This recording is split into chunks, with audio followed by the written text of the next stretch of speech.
So this course is on coaching mental health, and you might be wondering as we're getting like somewhat close to the end of this condensed course, why we're spending so much developmental time, why we're spending so much time in this idea of like trying to understand the self and understand the other and understand even the subtitle there, the complexities of human interaction from today we're going to be looking from a social cognitive perspective. And because and this has been like a worry I've been repeating a few times, is like, because there's a bit of back and forth over what the title of the course is. One of my worries is that some students might be thinking like this is going to be kind of like a applied CBT course, um,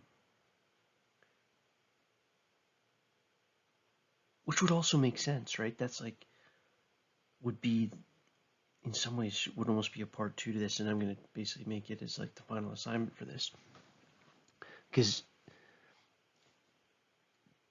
to me it's no surprise that the most effective ways of promoting things like mental health is going to be some kind of complicated combination of behavioral and cognitive approaches.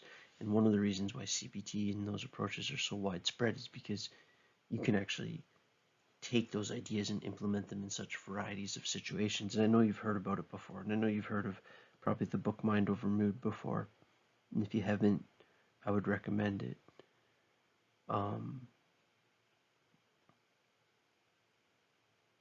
And so, like, I want to end the course with sort of a focus on, okay, CBTs may be one of the most practical ways to kind of, in real time, help somebody through difficult mental health situations. But again, it's like, those are just techniques without the underlying understanding of like where the misery comes from in the first place and how it's situated, and how it's situated a lot of times in relationships and in dynamics and in social and situational and media based pressures, and in ways that people feel inhibited from being themselves. And so this is where like, and how things like that contributes to mental unrest.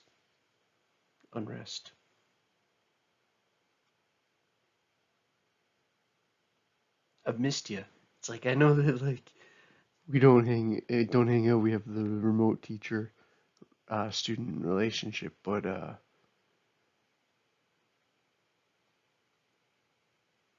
don't know. It's been I don't know. I like being out in the garage recording content for you. It's a cool aspect of my work life. And so today we're going to be looking at this idea, right? And I want to really dive deep into the work of Zivda Kunda, who I'm going to show on the next slide, and her research into social cognition. This isn't a social psychology presentation. This is a cognitive psychology presentation that just happens to be related to the social aspect of right? So it's whenever you see like you've heard me say this before, if you've had me in classes, where you see like social cognitive psych, it's like that's under the cognitive school. It's not under the social psych school, which is maybe a bit too technical for the opening slide, but I love yous. Let's get into it.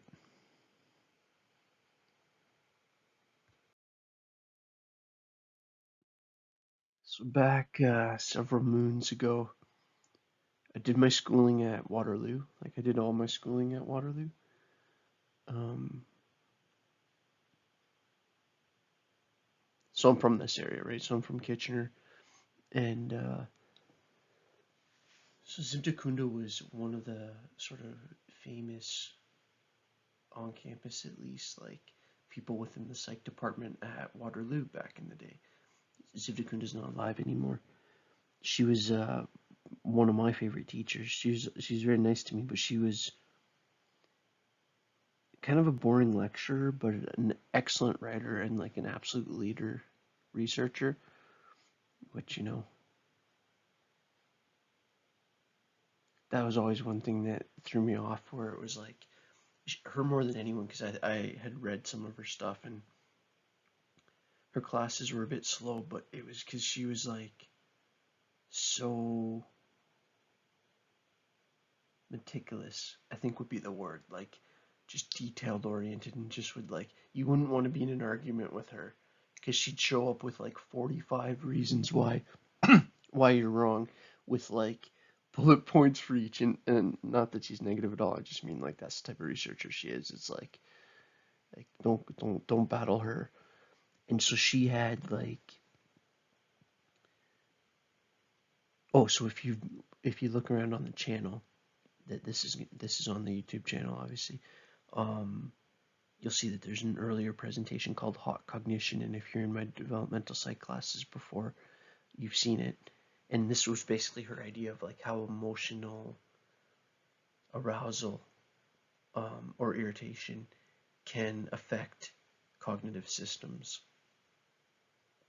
Right? So her book is awesome, and this is like social cognition, making sense of people.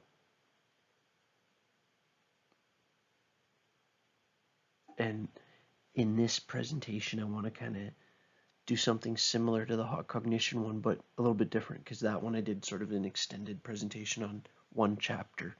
I actually want to cover 3 of her chapters in this presentation and really try to get to the core of this. And what you're going to see is, and I'll have more information in a sort of standalone additional video, but this is going to be the 3rd assignment. Okay, so far in this course, you've done the layers of mind. Then the 2nd assignment was about Jonestown. Then this 3rd assignment is going to be about this, self and other. And then the last assignment is going to be mental health coaching related, as I was kind of leaked in the first slide, kind of CBT, applied psychology related. And I'll explain that later. Okay, but so the reason I was saying that though is just that as we go through this presentation, I want you to be thinking of like, if one of these ideas grabs you and you find interesting, that should be your topic for the next paper. Okay, so our next paper or video or audio, it's going to be one of those scenarios. And again, I'll give more specific kind of point by point instruction or details or whatever in a small standalone video in addition to this. Okay, so basically the assignment stuff I'll talk about later. The only heads up I'm trying to give is be aware as we go through this presentation, because I'm going to basically give you the option of picking one of these ideas and expanding on it and kind of making an argument for why it's a significant point in trying to understand this broader idea of mental health, or just understanding of self and other. So today we're going to look at these 3 chapters. Automatic processes. Right? What's the difference between the things that we're controlling cognitively and things that are happening automatically? And we're going to get into a whole discussion of kind of all the subcategories of what a conversation of that entails. How do we have knowledge of others? And what are some of the mistakes we can make in our attempt to gain knowledge of other people's attitudes or behaviors or personalities? What errors am I likely to make when I'm trying to interpret you? What errors are you likely to make when you try to interpret me?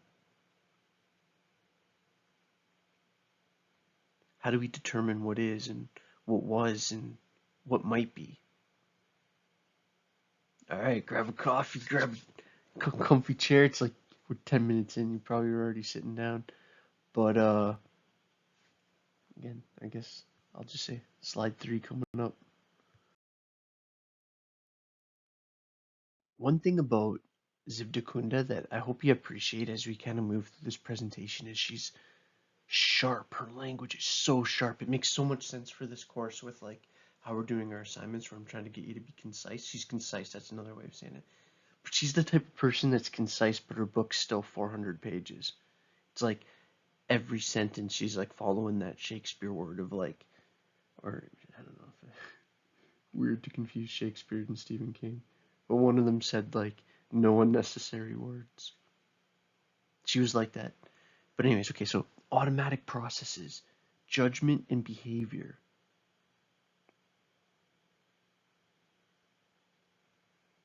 Okay, so we're looking at two things: the way we make judgments of the world and the way we behave.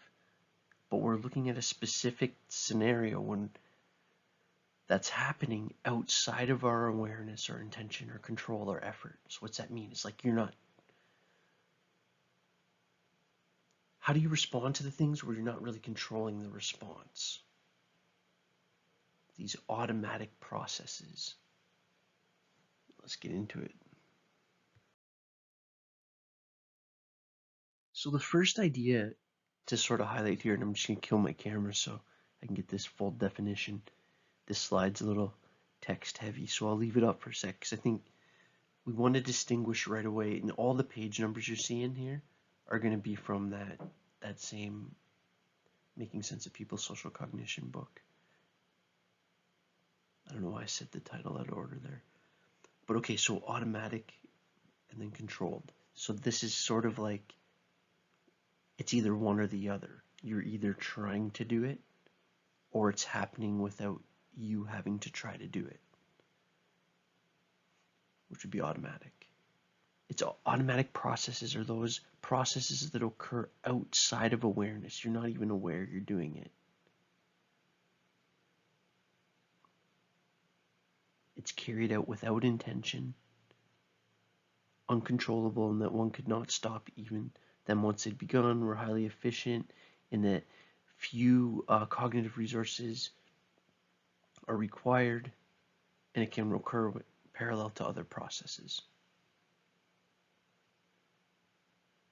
So this is going to be an important point, and I didn't say that the smoothest. Let me say that again. It's highly efficient in that they require few cognitive resources. This is going to be a key idea. If something's happening automatically in your mind, and I ask you to do something that's challenging, it shouldn't really interfere. So this is going to be a point we're going to get to in a sec. It's like, it's the reason why you're able to drive and listen to a podcast while thinking about something that's deep and still drink your coffee. And it's like, okay, well, those are actually like quite a few complex behaviors at the same time. But it's like, well, okay, but yeah, the coffee drinking is completely automatic, except if you like some kind of mistake happens or whatever. It's like, how many times have you drank a coffee? Can you tell how many times you picked up that coffee and took sips during that time? It's like, of course not. It's like that's just faded into the background. And it's like the same way as like you're not thinking the whole time about staying in the middle of the lane.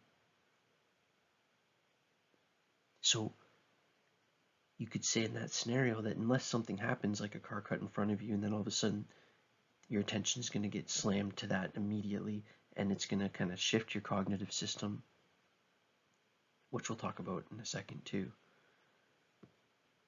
All that background stuff, it's like you could almost be running as many background programs at the same time. And this is going to be an idea, and I'm getting way ahead of myself way later. It's called scarce resources. That's basically this idea that if giving you more tasks makes it harder for you to do it, then it's more likely we're talking about controlled processes than automatic. Because automatic are in the background. I'll say this last part again. They require few cognitive resources and can occur parallel with other processes. So these are just the initial, like, kind of first slide definitions, and then we're going to get into examples.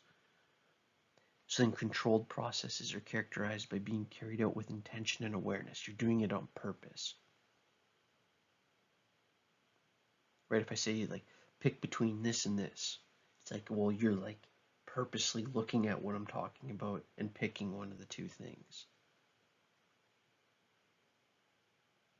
But if someone just walks into the room and you feel attracted to them,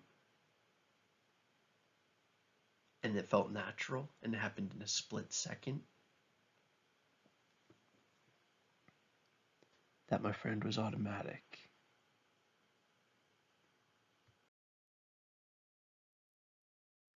So, oh, this is, what a wild picture, right? And the, the woman looking back at herself. So this is kind of one of Kunda's points, was that human beings aren't the best at weighing factors, right? It's like whether we're talking about all kinds of things like, oh, we're worried about this safety risk, but at the same time, we in our super worry about this risk, we don't worry about 700 other things that are also risks. Or maybe that's a massive exaggerated example, but like we're often not aware of what situational factors. Like here's a more like realistic, down to earth example. I get in a argument with my wife over something, and we both are like really focused on how it's like how the other one handles stress, blah blah blah, and we completely take not into account the fact that we both had a bad night's sleep and are tired, and that if we weren't that conversation probably would have played out differently. And so like as human beings, this is like an important thing to remember, and it's like something that can add a bit of patience maybe to your approach to like, or in my approach, all of our approaches to like relationships and just life in general. It's like to be a bit humble and realize like we're not always the best at like realizing why people do things and why even we do things. And sometimes we can be unaware of the role that certain factors play in influencing why we're judging or perceiving things certain ways. This would be like, and Freud would be like, yeah, obviously, because you have this like massive unconscious part of your mind that's like doing a lot of that judging and preferencing. And if you're like definitionally not aware, conscious of it,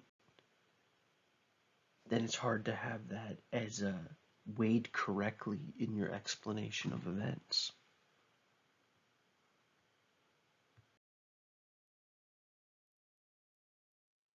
So this next idea, and I know that these are ideas that have kind of a broader application and even more like just something like there's like a lot you could talk about the difference between explicit and implicit memory. But at the most basic level, it's just like, are you aware of that memory or not? And explicit memories is like if you remember your trip last week or last year or 20 years ago to the beach, you can tell me about it. If it's an implicit memory, though, it gets into this again difficult area we've been talking about of situations that like are not necessarily, I didn't mean to say situations.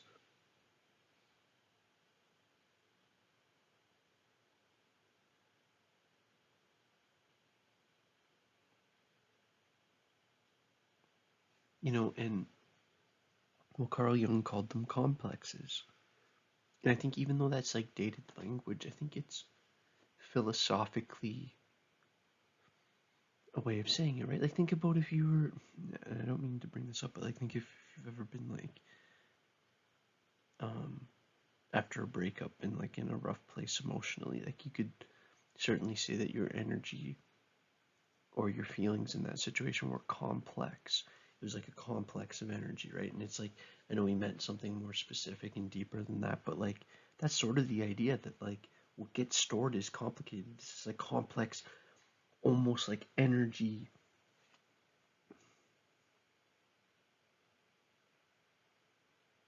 trauma, but that it's like, but it's biological. Would have been what Jung's saying, right? Is that like, even though it's like, it sounds like it's stored, and then what happens is that energy often plays out as anxiety in displaced situations. So that's like using the word displaced specifically as a defense mechanism, meaning like in the wrong place, that all of a sudden now this anxiety that's coming from this situation is playing out in this situation in some new relationship where it's maybe not warranted and it's maybe confusing because it doesn't make sense that you're or whoever is anxious. And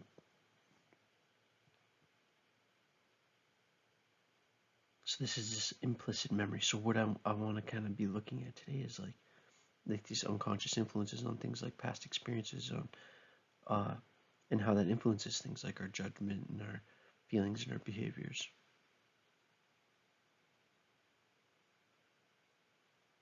And it's sort of interesting because I want to like look at this, even though you could take like different directions of looking at this. In today's lesson or today's PowerPoint, I want to really focus on this idea of like the cognition aspect of it. How like you're going through your life making decisions, and part of the decision making process is that you're using memories that you're aware of. You're thinking of things, you're thinking how other things affect things, but during that whole process, you're using information, memory-based, applied to the processing process. I know that's not smooth language. Both automatic and controlled processes. Which again, that idea of basically just an unconscious mind kind of along for the ride, that's the majority of the iceberg that's under the water. Like that idea of Freud of psychoanalysis is one of the biggest ideas in the history of ideas. Easily.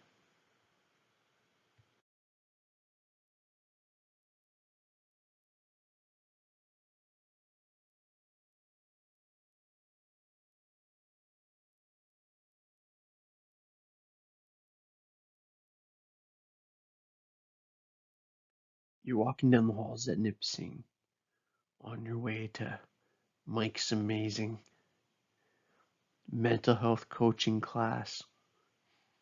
And in this hypothetical, we're pretending this is in person. And you get to class and you come and you sit down and I say, "Oh, hey, great to see you. By the way, what was the color of the shirt of the fourth last person you passed in the hallway before coming to class?" And you're like, "That's a weird question.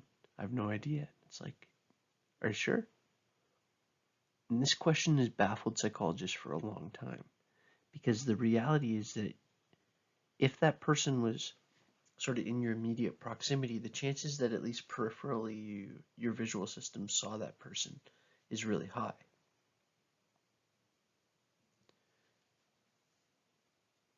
So my question comes to this idea of like, can you be influenced by things that you're not aware that you saw? And this is where we get into this like subconscious conscious divide that's so interesting, that there's a difference between what we perceive and what we're aware we perceive, like the green and the red. There's a difference between you being like, "Oh, I can hear a noise." That point, it has to be louder than the point where your auditory system starts to recognize frequency vibration. Those two things are different.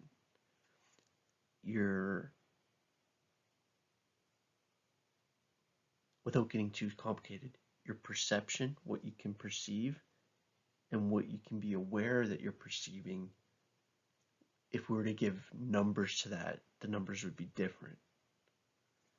Which again is a kind of wild idea. It's possible to flash words or images in front of you so fast you'll have no awareness that anything's been flashed, no ability to report what you've been seeing. If, despite your lack of any conscious experience of the flash stimulus, like the card or the word, that still influences your reactions later, it could be argued that you had perceived these stimulus subliminally or subconsciously. Right? Like if I can show you something and predictably affect your decision later, the question is, can you make a point that, or can we prove that things can influence you without you being aware of it? Because that's a sort of scary idea at a certain level, right? Like we want to believe that we're steering the ship of our life and that we're not like being controlled by all these processes outside of our control. Again, it's like, it's still us, obviously. It's like, but this is this kind of complicated discussion of like the difference between, the conscious and the subconscious. All right, let's go a little bit deeper into this.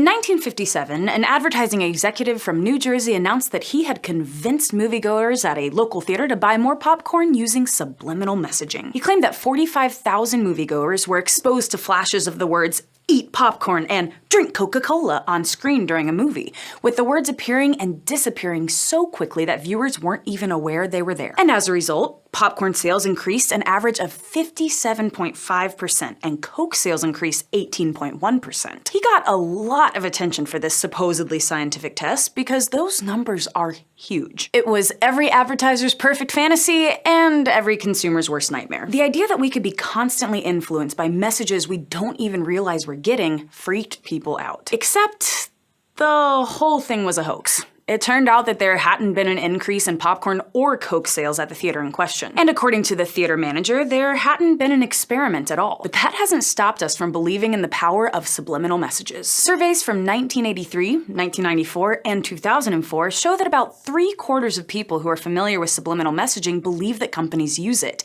And a majority of those people think that it works. Thankfully, research does not agree. Subliminal perception is for sure a thing. We definitely can react to a stimulus even when we can't consciously perceive it, which is different from superliminal perception, things that we do consciously perceive even if we don't pay direct attention to them, like product placement. The line in between those two is known as the subjective threshold. Then below that, there's the objective threshold, the level at which we don't perceive or react to the thing. Subliminal perception research dates back to a book published in 1898, when a psychologist was looking to confirm the idea of a so-called sub-waking self. In a few experiments, he asked about 24 participants to read numbers or letters on cards, but he held the cards so far away that they could only see a blur or small dot. When forced to choose, participants could usually distinguish between numbers and letters. They got it right about 2/3 of the time, and they actually did better than chance at guessing exactly what was on each card, all of which suggested that they were perceiving the images on some level, even though they thought they were just guessing. A 1951 study in the journal Psychological Review found even clearer evidence by conditioning people to associate certain nonsense words with an electric shock. Later, when the words were shown to them too briefly to be consciously seen, the researchers measured greater electrodermal activity for words associated with the shock. That's a slight change in how well skin conducts electricity, which is associated with sweating. In other words, even though subjects believed they hadn't seen anything, their bodies still anticipated the jolt. So we know subliminal perception is real, but subliminal advertising doesn't really work. Researchers have done plenty of studies, but no one seems to be able to show any real change in consumer behavior in response to subliminal ads. For instance, a 1975 study in the journal Perceptual and Motor Skills flashed the words "Hershey's chocolate" over a movie,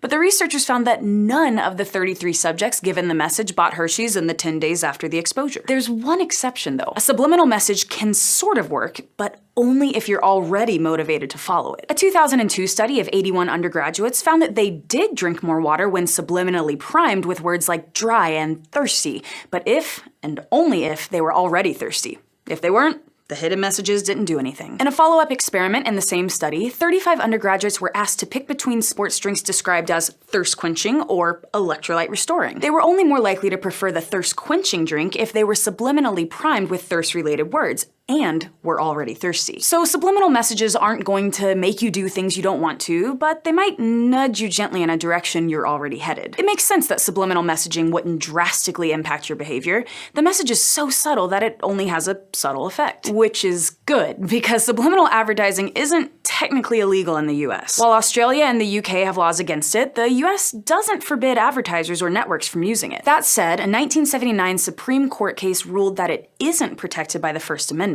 And the Federal Communications Commission's official stance is that it's misleading and shouldn't be used. And they reserve the right to yank the broadcasting license of anyone who does. So nobody likes subliminal advertising, there just hasn't been that much effort put into stopping it. Probably because in the end, it isn't that useful. Advertisers don't really care about sneakily targeting people who are already motivated to buy their stuff. They'd rather invest in snagging new customers. Thanks for watching this episode of SciShow Psych. If you want to learn about ways your mind can actually be hacked into buying things, check out our episode on how restaurants trick you into spending.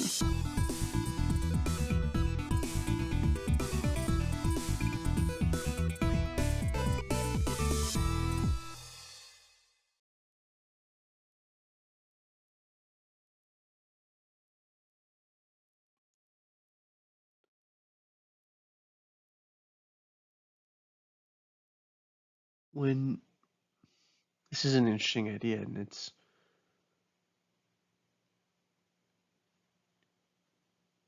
if me and you are both put in the same situation, some kind of random stressful or somehow like upsetting or all these different situations, we react differently, right? We're not going to react the exact same way. We might have similarities in our reactions, but even two people that are similar aren't going to react the same way in every different situation. And one of the ideas that Kunda has is that that's as close to the core of the difference between people at a personality level as you can get. Idiosyncratic just means like specifically your specific pattern of automatic associations. You see something and what you associate with that. You see someone that reminds you of like your dad or your brother, or that reminds you of some teacher you used to have, or like, but it might not even do that to someone else that had that teacher in the same way, or like it might, but that it's also that unique kind of set of automatic associations to these different situational cues, right? So that you could have all these. It's basically just saying the way you're reading the world and what you're adding to the world that you're reading, interpretively or phenomenologically would be the way to say it. That's at the very core of your personality. That's actually one of the things that's the most significantly true difference between people, is Kunda's point. Because other things like preferences or like all these things, like what's different between us? Oh, I like red, you like blue, you like the sour cream and onion chips, I like salt and vinegar. And it's like, I don't know, I like red and blue and salt and vinegar and sour cream and onion, but I'm just trying to make this point of like, at a certain point, we're just talking about preferences. It's like, if you really want to get to the core of personality,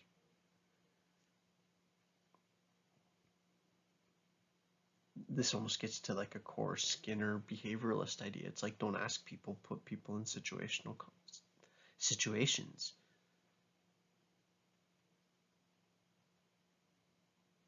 And so to now put it back to the context of this slide, it's like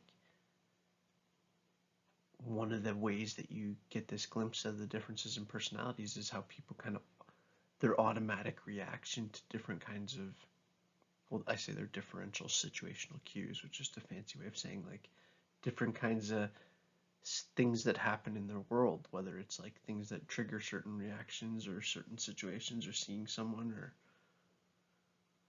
whatever. Just this idea that we all react to our world in largely automatic ways, and that those ways are very individual. And that's actually one of the most interestingly special things about you.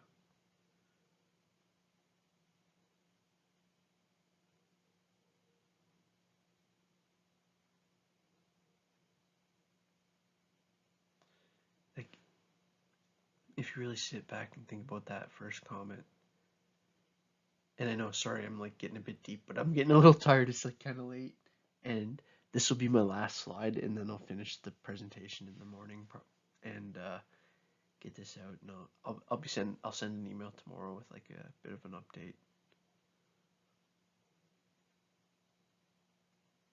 Different people make different automatic reactions to the same situation depending on their overall cognitive and affective emotional structure. Depending on kind of an cognitive and affective structure, that's like Kunda language, in like just that it's like so specific. That's exactly what she means. She means like depending on sort of the structure of your cognitive and affective systems, like kind of your emotional system. Oh, you hear that snap? That was my mosquito zapper.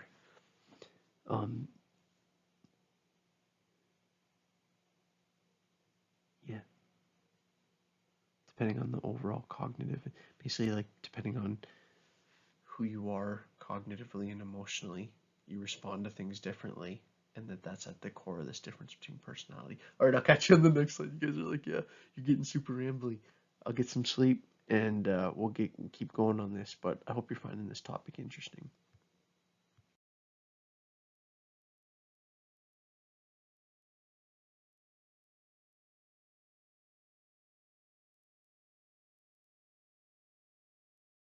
Hello, my dear friends. Welcome.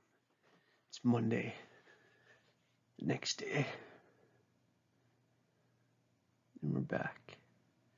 And on that last slide, I had made this point that, like, priming is really effective if you have, well, scarce resources, just not enough time, right? So scarce is like not enough resources. When you're pressured, when you're under time constraint, when you're under basically performance pressure, the idea here is actually pretty deep because it's like controlled processes are influenced by that, automatic ones aren't. It's like you can be brushing your teeth and your partner can ask you the most complex question. It doesn't affect you brushing your teeth. But if you were trying to figure out your taxes, then your partner asks you some like complicated question about something else. It's like those are both controlled processes. One interferes with your ability to do the other. That almost definitionally makes it a controlled process. This is the second point here. These ideas lead to this important insight that it should be possible to determine whether a process is controlled or automatic. Remember, it gets complex, but it's a matter of definition between what's the difference between saying automatic and unconscious.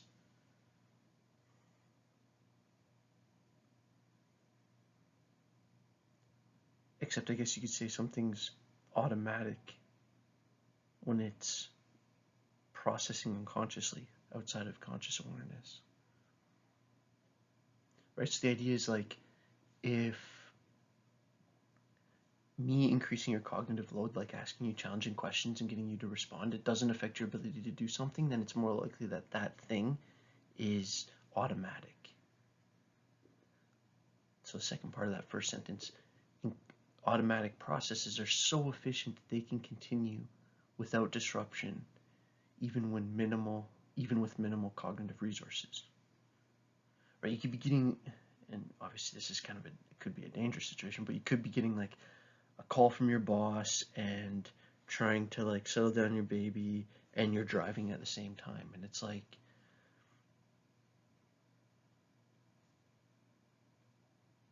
trying to take care of the baby and talking to the boss are both demanding cognitive resources, and you're not really even going to notice the driving unless something happens with the driving, like someone going in front of you or coming to a place where you need to make a decision, and it goes back into conscious. It's like, and then all of a sudden you're going to feel overwhelmed, right? So it's like you can see that if by increasing cognitive load you increase or you hinder performance, then you can assume that you're interfering with some of this cognitive processing. It's almost like this idea that like your brain has a certain amount of RAM that works at the conscious level and way more that works at the unconscious level.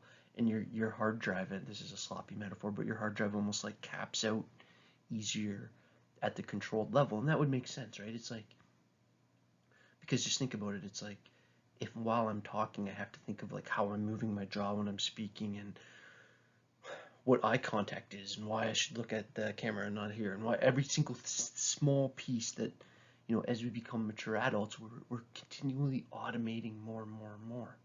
Again, I know this is a weird use of the word because you also use automate to mean to robotic eyes something, but again, it's like that's sort of the word here too. It's like you become more and more, well, and this is so key to things like mental health, right? This is why things like developing healthy habits are so important, because it gets to the point where you're doing it, you don't really want to do it, you're doing it, you don't really want to do it, you don't really want to do it, blah, blah, blah. And eventually it's just what you do. And then that resistance to doing it is significantly less. Okay, so the core point of this slide is just this idea that the general theory is that things that are unconscious, you're not going to interfere with by putting additional demands on your cognitive system, but things that are in conscious control or controlled processes will be strained by increased cognitive demand.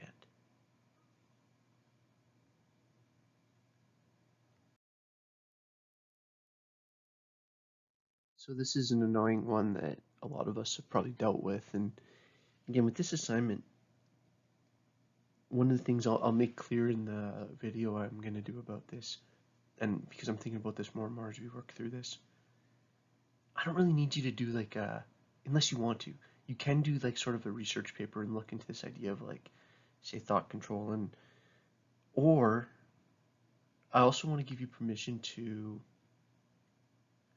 not do it as like a kind of traditional research paper or video or whatever, and do it a little bit more of like your response to it or showing an example of it or however. And I'll talk more about that later. But like this is a good example of that. We've all had experiences of scenarios where we're like trying not to think about something, and in the very act of trying not to think about something makes us like hooked on thinking about it. It's like and we can probably think of heavy examples, but like a lighter example would be like my daughter even said to me the other day, she's like, Daddy, I'm trying to go to sleep, but I just can't stop thinking about Minecraft. And it's like, okay, yeah, it's like, or kids thinking about Christmas or stuff like that. It's like the actual act of trying to suppress the thought seems to give it power, right? And it's like, again, anyone that's been through like a breakup or something and been trying not to think about certain things or whatever, it's like, has noted what Wagner noted, that our attempts at mental control often result not only in a failure, but in an intensification of the very thought that we're trying to suppress. In other words, when we try to control our thoughts, we often experience this ironic reversal, that actually the more we try to suppress it, the more it plagues us. Right? And if you were interested in that idea, you could just look into Daniel Wagner and this idea of ironic reversal. And it's tough, right? It's like, because it would be nice if we had upsetting thoughts to just be able to be like, okay, Mike, that thought that I just had a minute ago was rather upsetting. Let's put that in the category of thoughts I won't have again. It's like, no, unfortunately, that might go into the frequently viewed section, right? So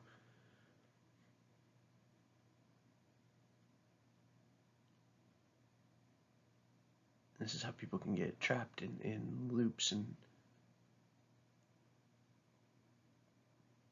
patterns of thinking.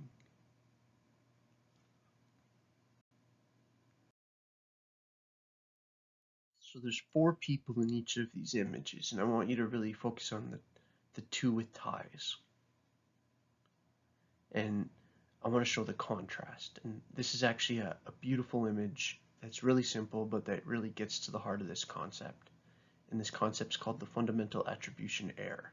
And you may have heard it before. But I really want to highlight this because I think this is like so key. And the name implies, right? Fundamental, meaning it's like, it's actually one of the core errors that we make. It's fundamental to how we make sense of our world. It's not like a random, unique, once in a blue moon thing, right? Fundamental is like the opposite of once in a blue moon.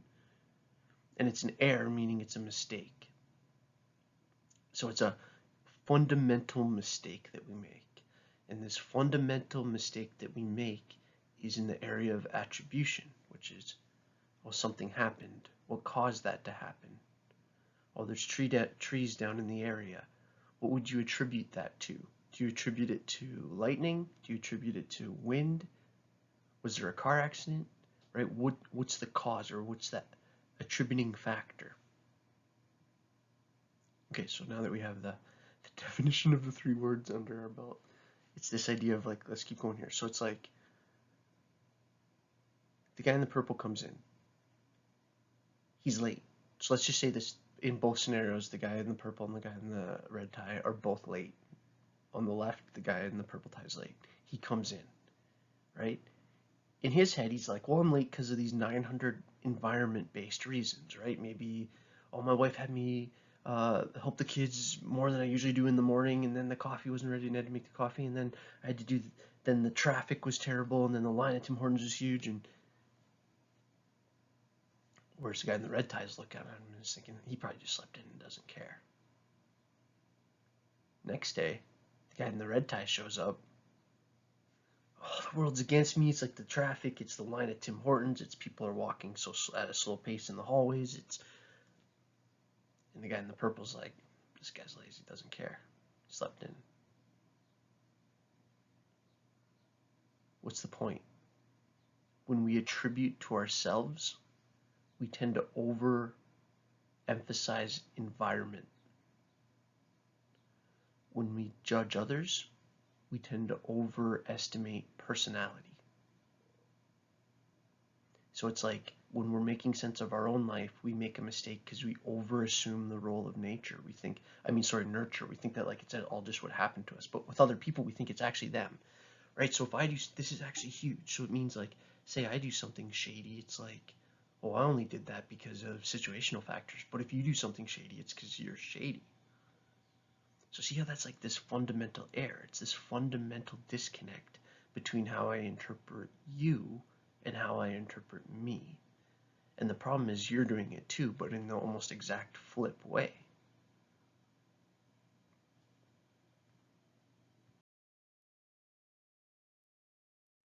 So here's your more like textbook definition of the fundamental attribution error. The underestimating of the extent to which behavior is shaped by constraints of the situation, and the overestimation of the extent to which it's shaped by people's underlying disposition. Again, just fancier language. Constraints of the situation equals the environment, people's underlying disposition, the personality. It's basically just this idea that like if I'm late, it's because of factors outside of my control. If you're late, it's because you don't care about being on time. And what I'm saying here is that why it's a fundamental attribution error, it's not like you're purposely doing this. It's not like you're like narcissistically thinking that you're perfect and everyone else is bad.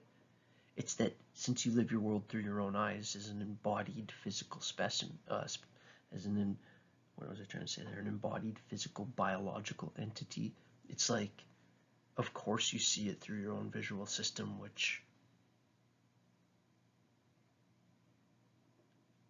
makes you interpret your own life different than you interpret anybody else. And this is kind of getting to the core of this, because you're a brain in a body with a visual system that's perceptually and through sensation and perception making meaning in this dynamic world filled with other people. This is why we're spending time this week talking about this difficult attempt to understand both self and other and the relationship between the two. Right now, just let your brain kind of trip on that for a sec, on that idea of like, isn't that kind of wild to think everyone that you interact with is living their movie from their perspective. Everyone else is a side character and everyone else is overviewing other people's behavior as reflective of personality, while simultaneously underviewing their own as a reflection of personality and excusing away aspects of behavior as situational.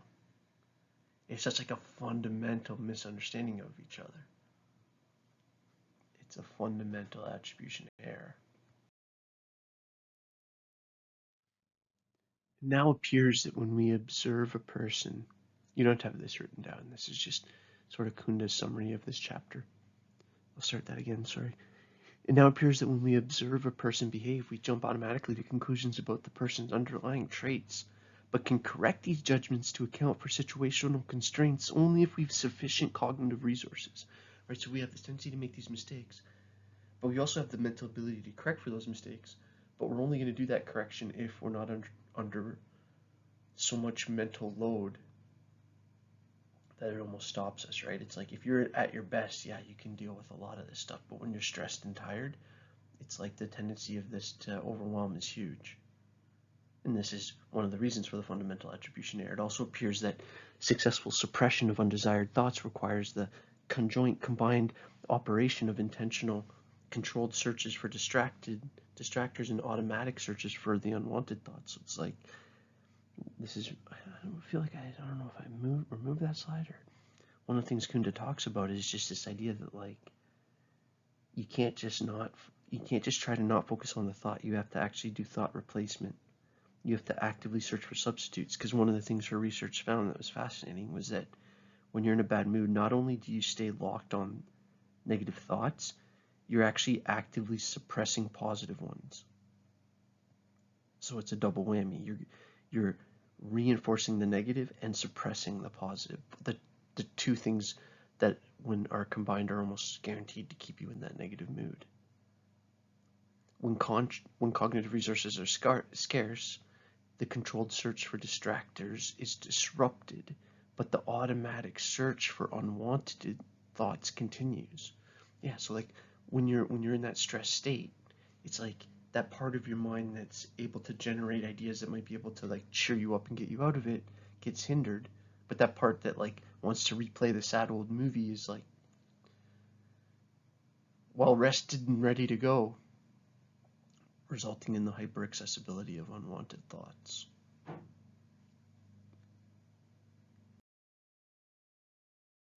Okay, the next chapter I want to look at from, again, this is from all three chapters from the Social Cognition, Making Sense of People book by Kunda. In this chapter, she titles Knowledge About Others' Attitudes, Behaviors, and Personalities.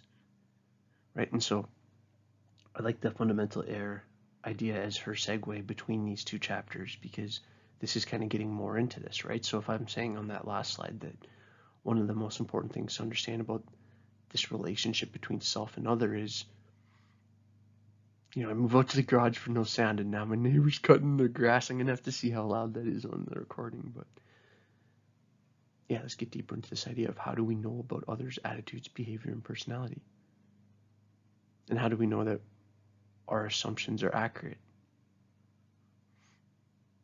All right, let's go.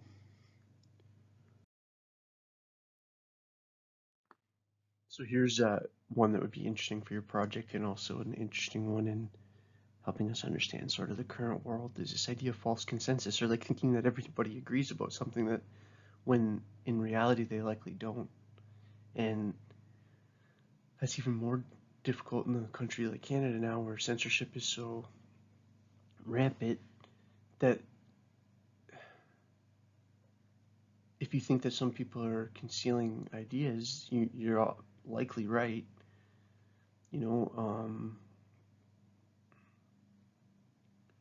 There's this push to present things as either team A or team B, but obviously there's all kinds of people that have an ability to be more nuanced in their thinking and that don't accept the imposed frameworks for every question. And so we get this situation then with the censorship where, because voices of challenge are being so highly penalized in such public ways, while the opposite viewpoints are being promoted and championed, it becomes very difficult to have an accurate sense on what's real and what the distribution of thought really is. And it seems like everyone must think the one way.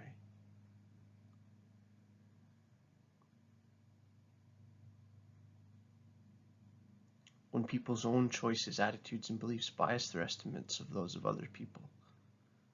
I think this way, my friends think this way, everyone I know thinks this way, everyone I listen to thinks this way, everyone must think this way.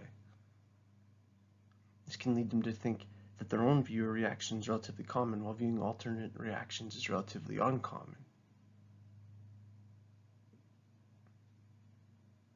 It's important to understand that false consensus is a relative effect, and you don't have to believe that your group is in the majority to have false consensus, right? You could also feel like you're feel like everybody in the revolution that you're supporting is on the same page when they're not at all. And you don't even have to think that your idea is the dominant one for this to have an effect. It's just this idea of like, okay, this person, thinks these things similar to me, and they don't actively or looking like this, or like they're not actively saying things that they must think this way. Now this is where we're going to get to like the Asch conformity study in a bit, because I really want to show that footage, and I do understand that like some of you have seen it, and that like, and you may have seen it more than once, and if you've taken social psych, they'll always show it, and it's like people want to show this idea that, yeah, in group situations people will follow the leader, and it's like, Yeah, that's like the first half of his study, but his more important, in my opinion, realization was the situations in which group conformity doesn't happen. And it doesn't happen when people get shown clear examples of how not to conform. And that's why people showing clear examples of how not to conform is so threatening to people that want people to conform. You can't have examples. You can't have real role models. You can have influencers though. Those are great.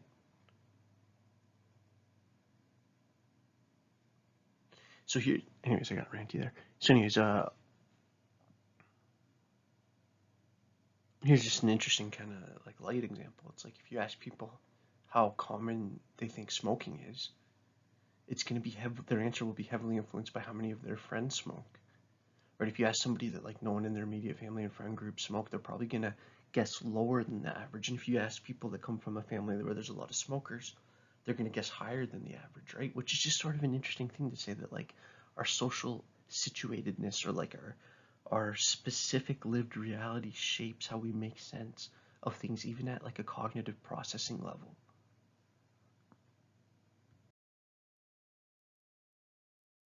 So why does false consensus happen and why is it so common? The three reasons I have here are sort of like I think pretty interesting. Like the first one, this idea that you just don't know what I think, right? Especially if you gotta think of it, and again, I'm talking to you and I'm trying to teach this point, so I'm like being like, oh, you don't know what I really think, even though like if you've been my student and you've been listening to like like whatever 100 hours of me talking, you got a pretty good idea, I think, about what I think.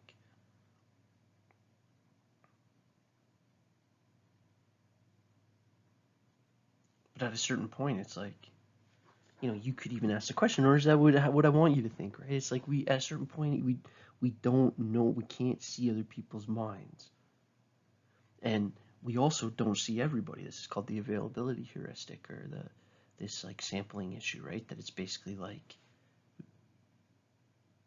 anytime you're sampling a population, there's the risk of if you sampled different people, you would have found different results.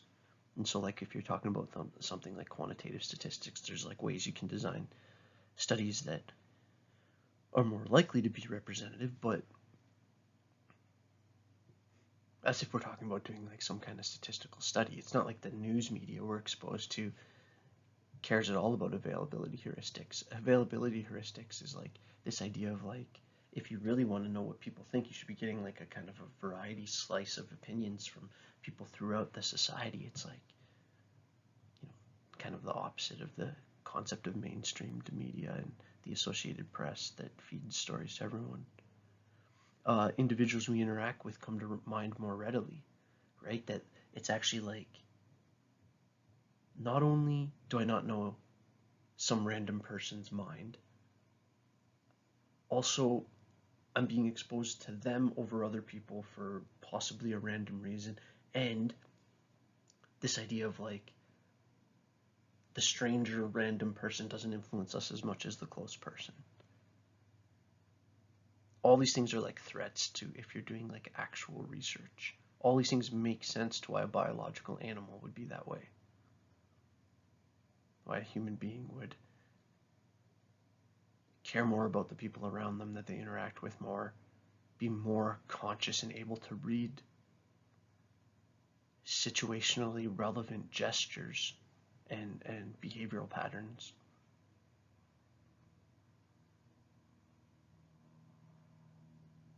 Right? And the defense against this is just having a bit of humility around this idea and being like, at a certain point, you don't really know what people think.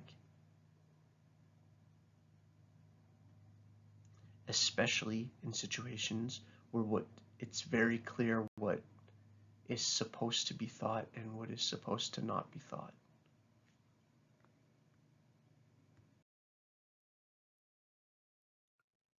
Here's an epic word to know: pluralistic ignorance. This would be another cool topic idea, and this is Floyd Allport. This is like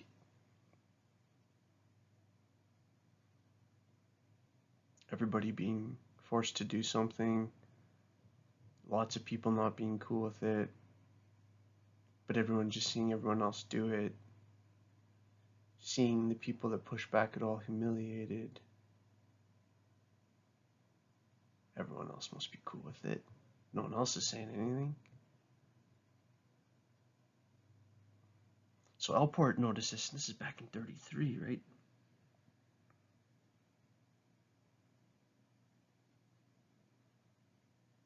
I think it was about to happen.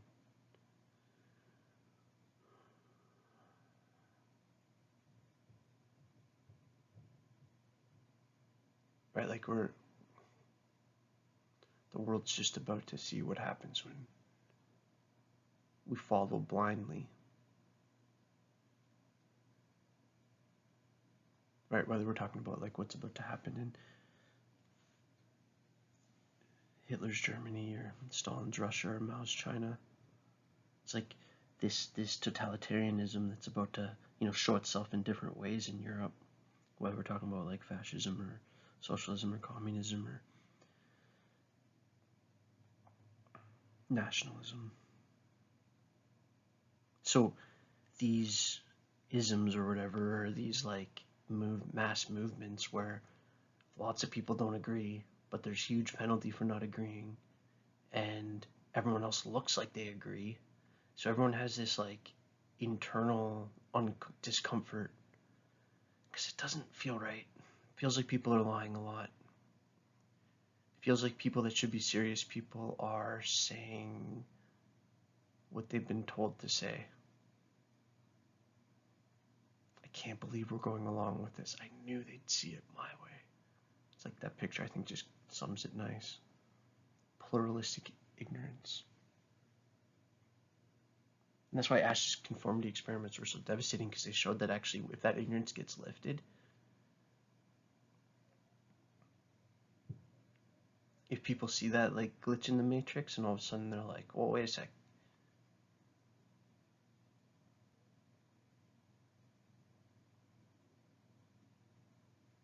So that's why Allport would, it's this idea that like never underestimate who's watching, and like sometimes you showing courage is actually going to be the spark of someone else's courage for some task that you might not have been able to address yourself.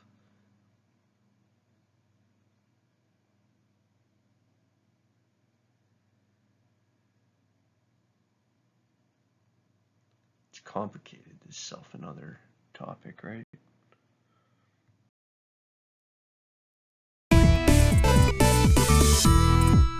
Peer pressure is talked about so much that it can seem a little bit like a joke, especially when you're a teenager. But actually experiencing peer pressure can be so uncomfortable. Like, did you really want to run that 10K with your super athletic roommates? Maybe not. But they just asked so many times that it was easier to go do it than listen to them ask again. You've probably been told that to resist peer pressure, you should just say no. But surprise, that doesn't always seem to work. And neither did that DARE program that was everywhere in the 90s. Psychologically speaking, it totally makes sense that we want to give in to social norms. But that doesn't mean it's always a good thing. Thankfully, researchers have come up with some better ideas for resisting peer pressure. So the next time your roommates try and drag you on a run, you'll be prepared. Psychologists believe that we're basically hardwired to want to feel like we belong. After all, in our evolutionary past, cooperating with groups was necessary for people to survive. Because of this, social norms have a huge effect on our behavior, especially ones called injunctive norms, which tell us how society thinks we should behave in certain situations. These norms aren't necessarily bad. For example, they're part of why you'd stop at a red light or pay a friend back when they loan you money. But following them can also cause us to act in risky or dangerous ways to fit in. In an early demonstration of this effect from 1968, 58 male college students were asked to fill out questionnaires about going to an urban school. Then, while they did, the room they were in started to fill with smoke. When the participants were in the room alone, most of them went to get help. But when they were in groups, they were much less likely to, which seems pretty weird. One possible explanation for this is that the participants looked at other people's behavior to try and figure out how they should respond. If the other people didn't seem stressed by the smoke, they might have decided that it wasn't something they had to worry about. Now, this was just an experiment, but things like this happen all the time in real life. Like, imagine you're hanging out with your buddies and someone turns on the worst, most horrible sounding music you can possibly imagine. Except you don't say anything. and neither does anybody else. So you're all just sort of politely sitting there, and you might come to the conclusion that your friends actually enjoy this terrible music, and maybe you're the problem. Psychologists actually have a name for this concept: pluralistic ignorance. It's the idea that a group might feel a certain way, but nobody in the group realizes it because everyone is keeping their true feelings to themselves. Because of this, you might come to think a certain social norm exists, like that smoky rooms are totally normal, even if everybody else is secretly just as uncomfortable with the situation. Pluralistic ignorance can play a huge role in peer pressure, and psychologists have also suggested it might be a factor in the heavy drinking that often occurs on college campuses. In a 1993 study at Princeton University, researchers asked 132 undergrads how they felt about drinking. They also asked them how they thought the average student felt about it. Participants generally said that they felt less okay with heavy drinking at college than the hypothetical average student. But turns out that this was actually something a lot of people said. In other words, most people thought their peers were way more okay with heavy drinking than they actually were. Recent studies have also confirmed that pluralistic ignorance plays a role in all kinds of other situations too, from cigarette smoking and drug use to beliefs about mental health treatments. So it's not only relevant to that lecture your high school teachers might have given you before you went off to college. The nice thing is, though, this concept can also help you resist peer pressure. See, people often give in to something because they assume everyone agrees it's right. So psychologists suggested that, if you know about pluralistic ignorance, it might reduce the pressure you feel to conform with the group. And research has backed this up. In a 1998 study with 143 college students, knowing about pluralistic ignorance helped one group drink less compared to students who didn't learn about it. And a 2018 study about gender norms showed similar results. When men were shown that most people were in favor of gender equality, they were more likely to say they supported it as well, compared to groups who were told something else. While there may have been other variables at play in both of these studies, this suggests that having a little psychology knowledge in your back pocket can totally help you out in the real world. It's like having a secret window into your friends' brains. So the next time someone puts on that horrible playlist, speak up. You may find that other people were just as uncomfortable as you were, but didn't want to be the first person to admit it. Thanks for watching this episode of SciShow Psych, and special thanks to our patrons on Patreon. There's so much psychology to explore out there, and we're thankful for all of you who make it possible. If you want to help us keep making episodes like this one, you can go to patreon.com/scishow.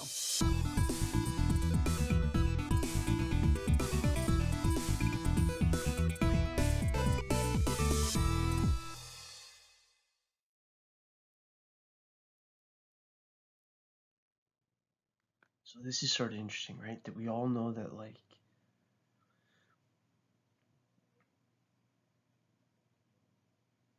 let me pick like a issue that's, I'm trying to think of an issue that's like something where that would be two-sided, but that's like not all that political. Like, let's say like how important it is to colonize Mars. And let's say there's one group A thinks it's like super important, and group B thinks it doesn't matter at all. And you take a single person from either of those groups and you say, okay, I want you to kind of scale out what you think the range is of how people think about this, like how common your opinion is as opposed to the other person. It's this idea of like how distributed or spread out do you think these different reactions will be to how important this idea is. And what would you find? It's like the ones that think it's like the most important thing in the world would think that the average person probably doesn't think it's as important as they do, but thinks it's kind of important.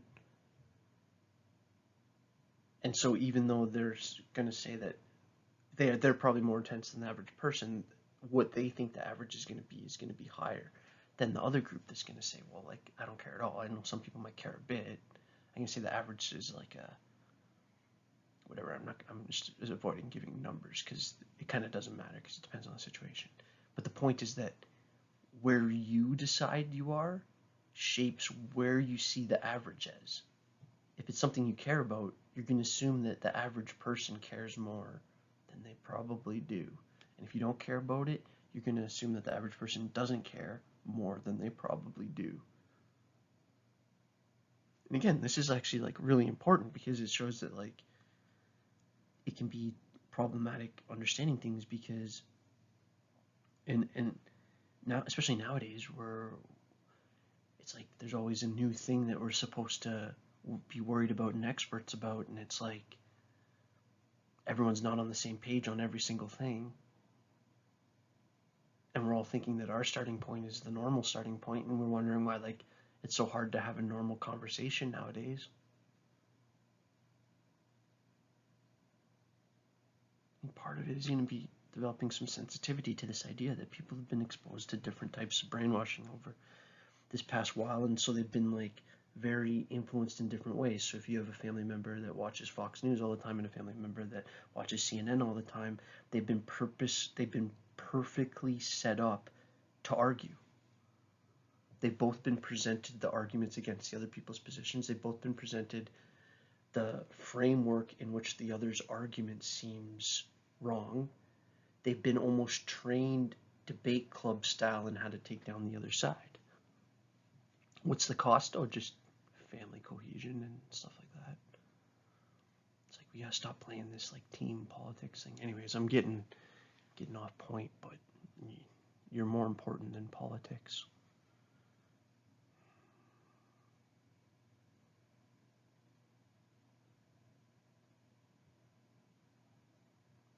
During the height of the Cold War, Maslow went to Russia to meet with students at the University of Moscow, and when he came back, people were like, what would you do that for? Like, we're like at war with them.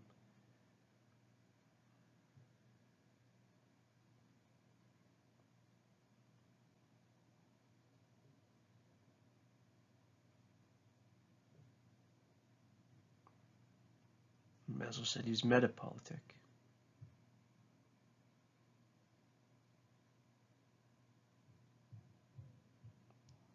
He famously said, suffering, suffering. So again, you don't have to play team politics. People want you to think you have to.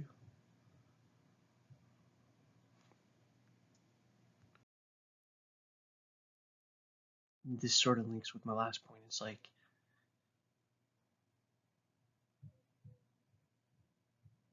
this back and forth between the individual and the aggregate.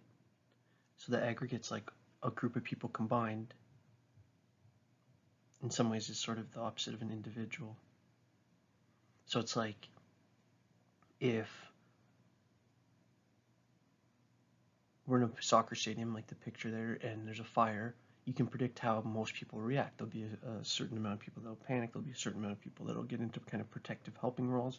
There'll be a certain amount of people that'll just try to get out of there as quick as can, and you have to be worried about people stampling, and it's like all that kind of stuff is predictable, and you can actually probably put numbers to some of the stuff if you had, like, say for example, crowd control specialists talking about this. But then the thing is that while people are able to kind of make these big scale predictions, it breaks down at the individual level. I have no idea what you would have done. You might have sat there. You might have helped the people around you. You might have cried uncontrollably. You might have been the hero. Right? So this is the interesting thing. It's that, and this is where we make mistakes all the time, is that as humans, we're actually pretty good at predicting group behavior and pretty terrible at predicting individual behavior, but we don't take that into account all the time. We view those skills as basically parallel, and they're not at all. Traits are better able to predict generalized behavior than specific things.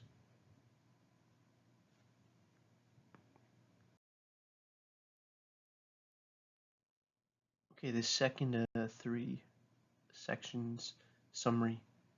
We can be remarkably accurate about the distributions of various attitudes, traits, and behaviors within large social groups.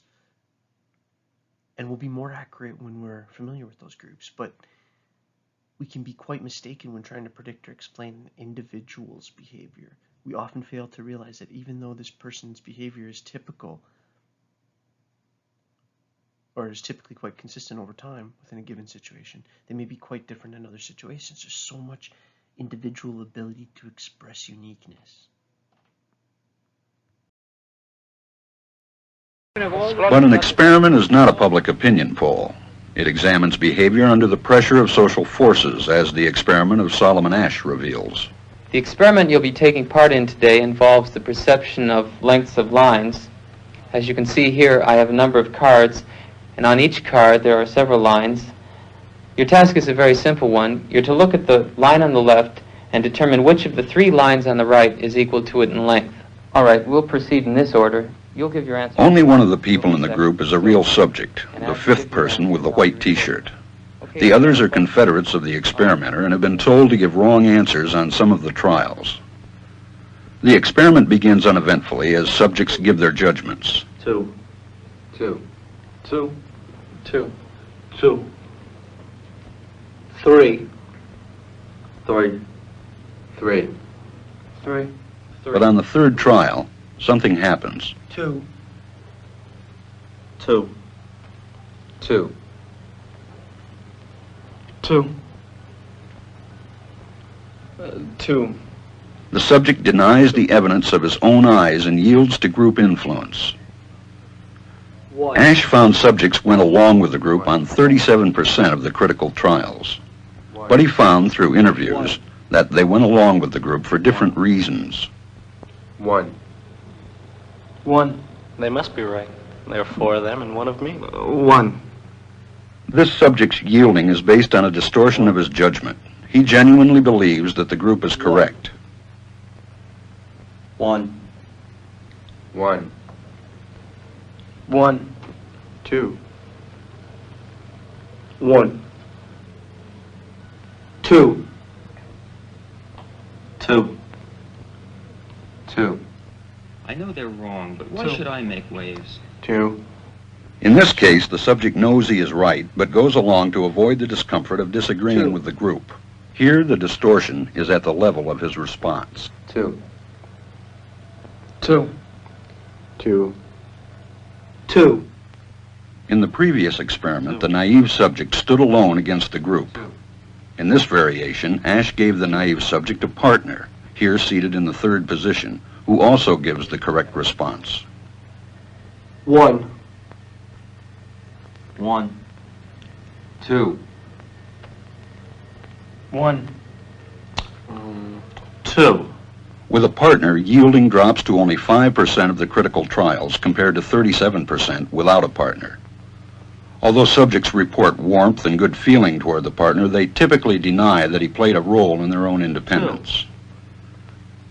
The partnership variation shows that much of the power of the group came not merely from its numbers, but from the unanimity of its opposition. When that unanimity is punctured, the group's power is greatly reduced. Sometimes we go along with the group because what they say convinces us they are right. This is called informational conformity.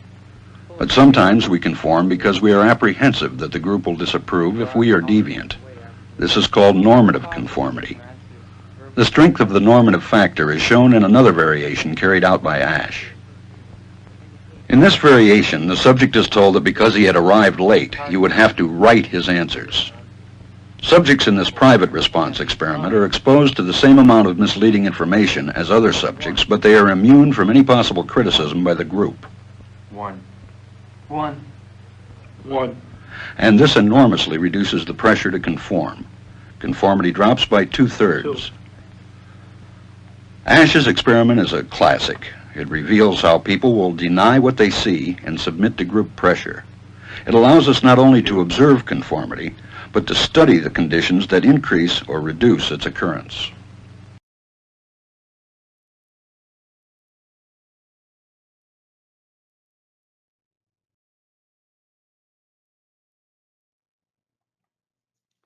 So, of the 3 chapters, this is probably Kunda's most quantitative chapter, just meaning that she gets like really statistical in this chapter. But,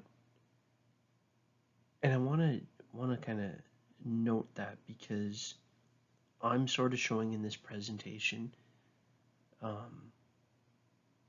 a conceptual overview of these chapters, and what she does then in these chapters is sort of experimentally demonstrates a lot of these ideas, like much better than a lot of other authors. And one of the reasons I like respect her work so much is that it is scientifically rock solid as it gets, which is probably my bias, right? Talking about bias, but it's like, and part of the bias it's like I interacted with her several times, and she was always nice to me, and she was a well-known person in the context I was in at that time, around 2000. And of course that shapes how I see the person, right? Just like everybody's shaped by all kinds of things. It's being influenced by things isn't a problem, right? Where we get into issues, especially in scenarios like this, it'd be like if I was sitting here telling you that I'm not biased in a way that, so that the bias that I am is like better able to influence you. It's like lying about being neutral when you're biased is the problem. But like, that's why I try to tell you, and it might sound weird that I'm like, I'm just, I don't know, trying to be honest and trying to push you to be honest with yourselves too. And it's like, I'm eventually, who knows how long I'll teach at Nipissing or teach in general. It's like, but if you remember something about this class, just remember this idea of like cognitive autonomy. It's the most important thing. You need to think your own thoughts. Time outside helps. Because we can all get trapped in this idea of using this positive test hypothesis or strategy, or just, I guess it's a philosophical strategy and a lived hypothesis, because you start just going around your life trying to find confirmation, right? You test your hypothesis, you test your idea, your Piaget schema of the world, but you forget the accommodation piece of it. And all you do is we get locked into this scenario where we're like, we think things are a certain way and we only see the things that confirm that. This broad strategy might serve you well in cases where evidence is clear cut, but if the relevant evidence is mixed, this can bias your evaluation.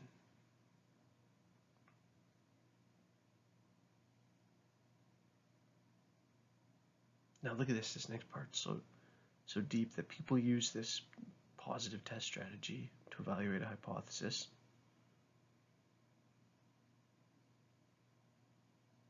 I want to like this person, or I want to not like this person, and so therefore, when I do this memory search through my brain, it's a biased search. There's filters on the search.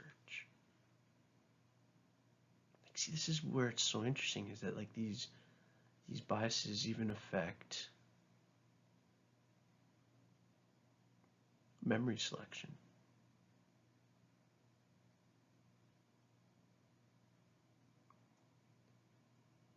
So like that, okay, so anyways, I'm like kind of forgetting I'm the teacher here in this scenario, and I'm just thinking about what I'm reading and not talking enough, because this idea is like, it's if you kind of really get it and slow down, it's pretty mind-blowing to think that we're sort of always in this process of trying to make sense of our world by taking in what's in front of us and then also retrieving relevant contextual information from our memory system. And both of those processes are vulnerable to bias. And again, your best defense is an awareness of the vulnerability.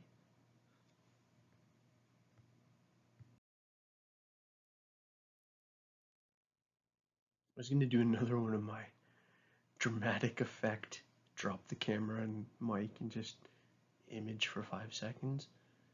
But I thought this would be a good point to make my point here, where it's like, it's a lot of, this presentation has been a lot of me being like, you gotta, and some of that's just the presenter dynamic of like me talking to you, right? Because like obviously all this stuff applies to me too, that I tend to see. Well, it's just you're motivated to see things certain ways. It's like human beings very deeply are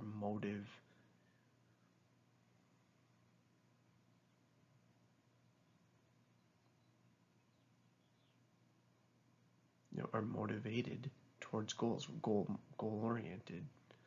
And it's like, usually think of goal oriented as behavior.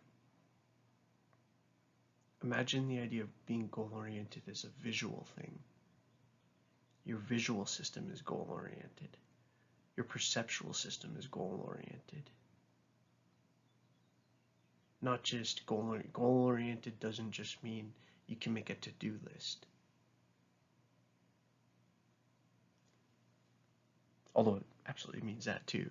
And I'm like the biggest supporter of to-do lists in the world. And anyways, I think you get my point.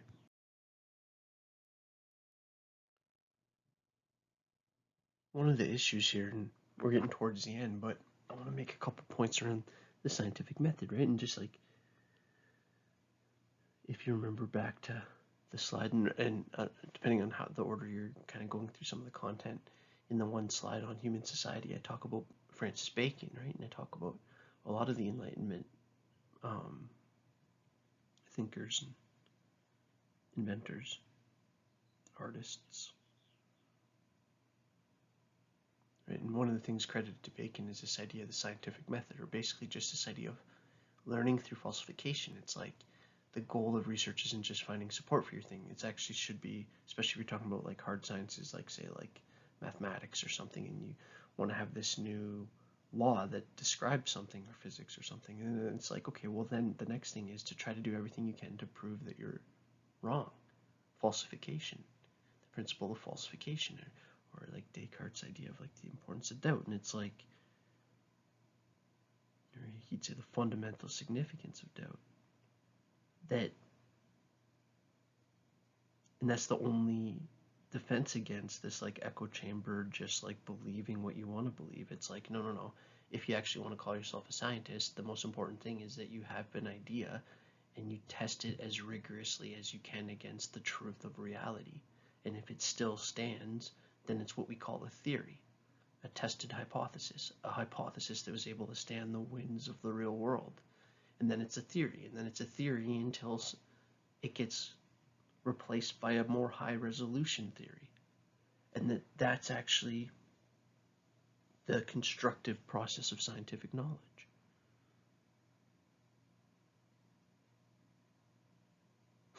So there's 2 minutes on the scientific enlightenment. But I just wanted to make this point, the picture there, obviously, about the scientific method.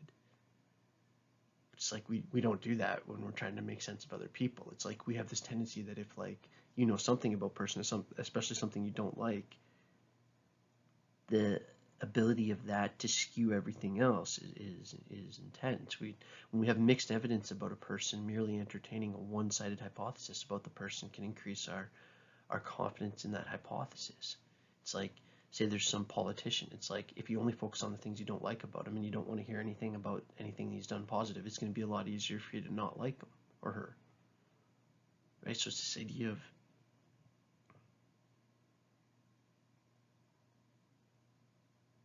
and this is where it's so complex, because it's not just that like people are doing this individually. It's like my belief is that quite literally people are being nudged and shaped towards these types of unhealthy thinking. It's like there's like, and I don't want to sound too outside the box, because I'm not talking about any like secret society or anything. I'm talking about like basically just media.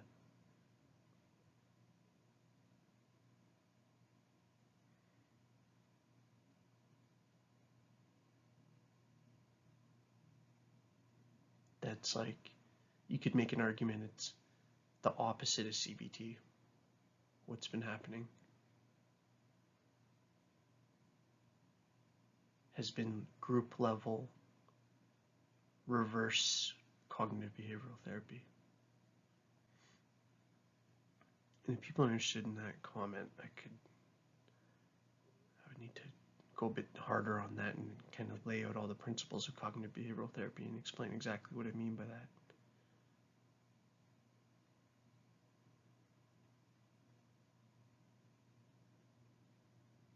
And the more that we're biased towards seeing someone a certain way, the more like it becomes easier to just simplify them, right? The classic word for that's a straw man. It's like, I might be this person.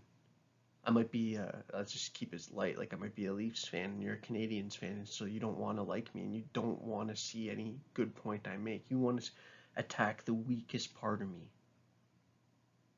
And that's called a straw man. Whereas like a good writer or a good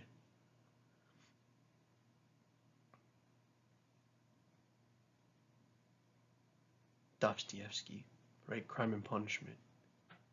The crime is against somebody that is a very easy person to not like, but it was still a crime.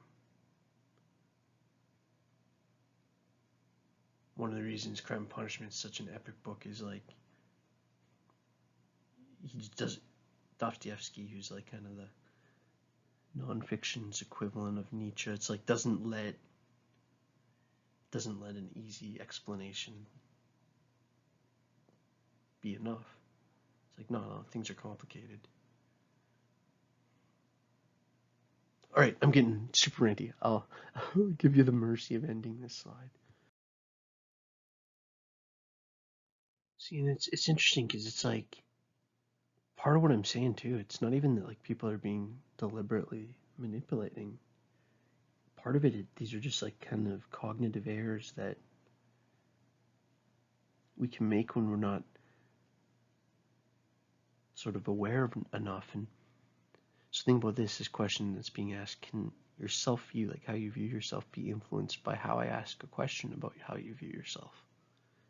And if I ask you to tell me examples of times in your life where you've been assertive, and you explain these stories to me, and I ask detailed questions, and whenever you're talking about like a part where you really show courage, I like really get into that, and I get you to explain, and what did it feel like when you're there, and how did people respond to that? And then after that, I give you a survey of how assertive you are.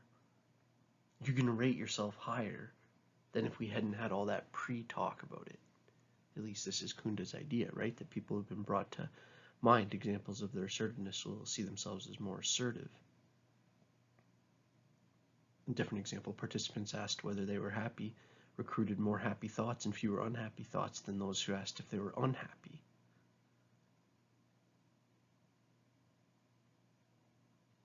This is one thing you'd learn too if you did like, or maybe you have, I'm sorry, I have no idea, but like if you learn how to make like quantitative research scales and questionnaires, how you ask questions is so important, right? Because if you ask people how many days a week would you consider yourself happy, or how many days a week do you consider yourself unhappy, even though those sound like obviously just a flip of the question, it's like, it's not really, because the framework matters.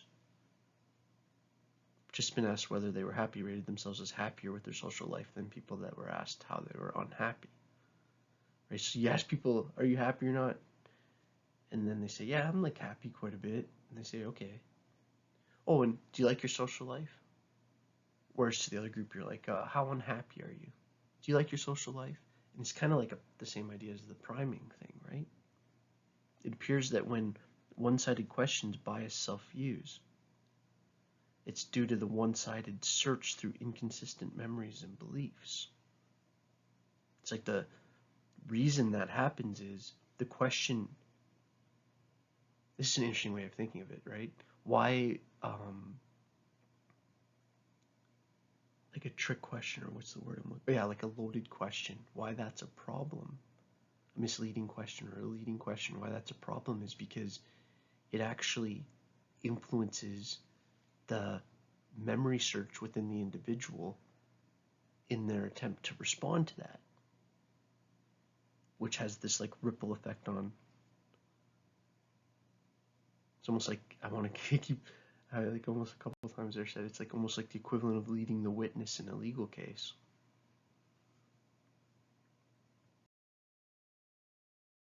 Peter Rabbit or Bugs Bunny effect, how you see that? So when the slide started, did you see a rabbit or did you see a duck? And then the thing, that was like a weak example, but I tried to just live do that. It's like, I wonder if the fact that when the slide started, I was like literally trying to say two names of famous rabbits that I thought people would recognize, and like, because most of your brains, if you give it time, will be able to see both the duck facing one way with the beak and the eye, or the rabbit facing the other way with the eye and then the ears. And it's like just another example of how I wanted to make this point. This is in her research called illusionary correlations, or how there's like this illusionary aspect of things, and that we pay more attention to cues that are in line with how we already sort of make sense of it. So I was thinking, like, does the fact that I'm like talking about this shape how you actually see it? It's like, the visual aspect of priming is actually pretty wild when you think about it, because we can sometimes think about something like the psychological priming as like an entirely cognitive thing. Again, I'm not going to go all the way back to talking about sensation perception again, but like that is a fascinating, never-ending aspect of psych discussions. Like,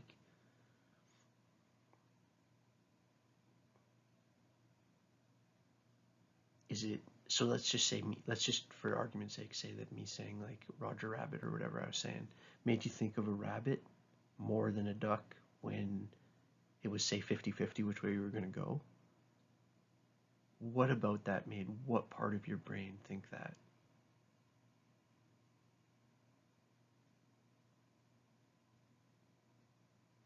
Why did me making sounds that were these like meaningful words to you affect your visual system? Again, I'm just putting that out as just an interesting thought, right? It's obviously because you're like one complex being, but this is where I think Kunda's work's interesting. I think as well as anyone, really hits, and again, she's not around anymore, and she was kind of near the top of the game, at least in my opinion, when like social cognitive psychology was really kind of the thing. I remember that being like kind of the hot new discipline in like, I don't know, at least like when I was in school. Right? I remember that class being like a tough class to get into and everyone wanted to take it. And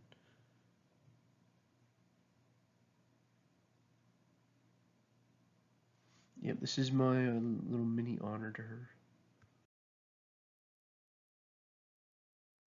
So the most basic level, and you'll all know this, but a correlation means are two things related. Like if you increase one thing, do you get more of it? Positive correlation. Or if you increase one thing, do you get less of it? Negative correlation. Or if you increase, do you get no change? Which you just say no correlation. Right, so the idea here is that sometimes people actually fail to make connections that actually exist. So this is like again, this is just going to be my last little like, oh, and by the way, remember the last two slides, sometimes you don't notice things that are there and sometimes you notice things that aren't there. And again, it's just getting to this weird thing where it's like this complex interaction between our visual and psychological systems. Or in the absence of prior theories, people may sometimes fail to see unexpected correlations that actually do exist. Right? We might not have the knowledge set, or we might not know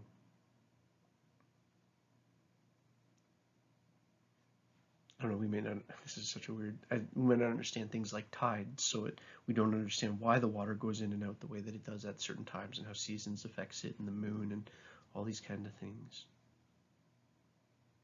So sometimes it can be a theoretical lack. People may be quite inaccurate in their assessment of unfamiliar correlations, but can also be quite accurate in their assessment of familiar things.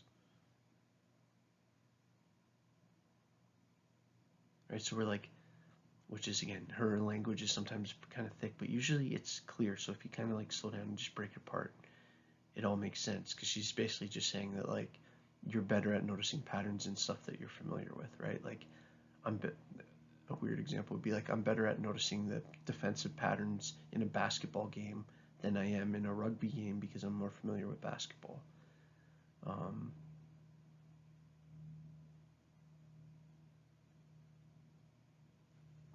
Yeah.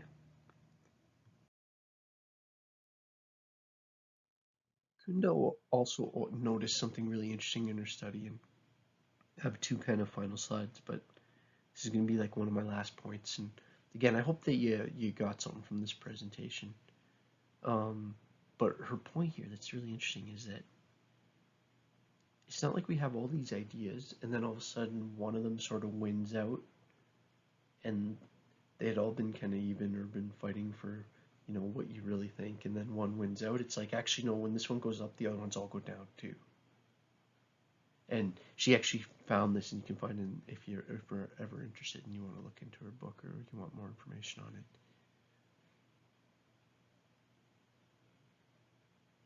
I haven't put it on the site yet, but actually, now that I think about it, I'll put a couple of her articles on the site just as like additional reading that you don't need to do before the end of the course, but that if you you want to just download for later.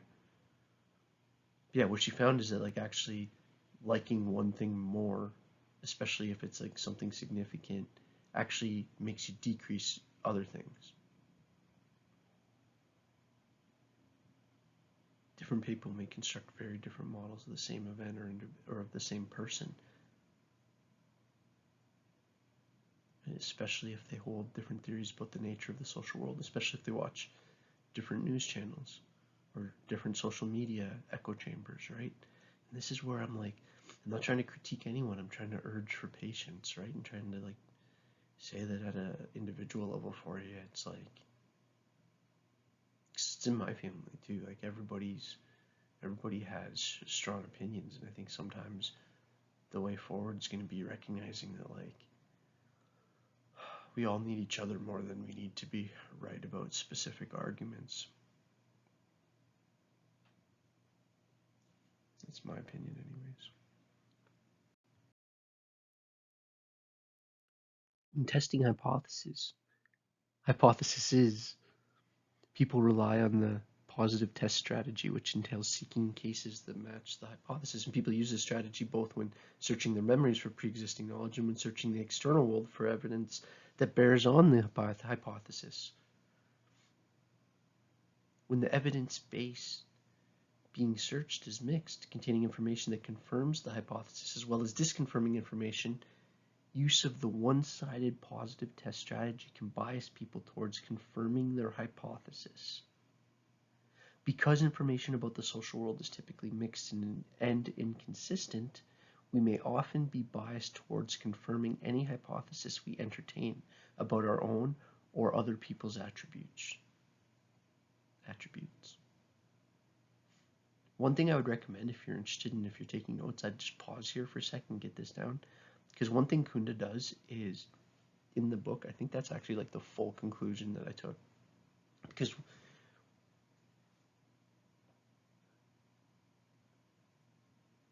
like, and I think I mentioned earlier that I thought that like when she was at her best was as a writer, like her writing was awesome because it was like so clear. It was like a clear idea, boom, boom, boom, some good examples that make it kind of hammer it home, and then a strong summary. And it's like really, if you like reread these three summaries that we presented, they really kind of, they're heavy, but it's because it sort of ties together all the slides before it.